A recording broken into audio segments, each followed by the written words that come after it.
I'm Father Michael Lillydahl. The question one of you asked is, was there a Trinity before Jesus Christ? I really like this question. I really like this question because it seems on the surface that the answer would be no. Because we know that at Christmas we celebrate the birth of Jesus Christ. And 9 months before that, at the Annunciation, we celebrate when the angel came to Mary and told her that she was going to be pregnant with Jesus. We celebrate when Jesus Christ was made incarnate. And so it might be natural to think that before this, there was no Jesus Christ, and hence there was no Trinity.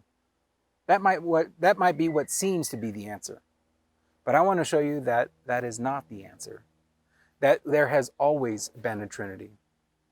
One of the titles that we have for Jesus Christ is the Word incarnate. And I want to look at both of those words, Word and incarnate. We call Jesus Christ the Word of God. And what we read in the Gospel of John, at the very beginning of the Gospel of John, it says, "In the beginning was the Word, and the Word was with God, and the Word was God. He was in the beginning with God. All things were made through him, and without him was not anything made that was made." This word that they talk about is Jesus Christ. And so what it's telling us is that in the beginning was Jesus, and Jesus was with God, and Jesus was God. Jesus existed from the very beginning with God. The Trinity has existed from the very beginning as God. But at a certain moment, the Word became incarnate. Now, what does incarnate mean? It has that root word carne, which if you speak Spanish, you have a little bit of a head start on us. Carne is the Spanish word for meat. And so what happens at the incarnation? This word of God that has been around since the very beginning takes on meat or takes on flesh. It becomes a human being.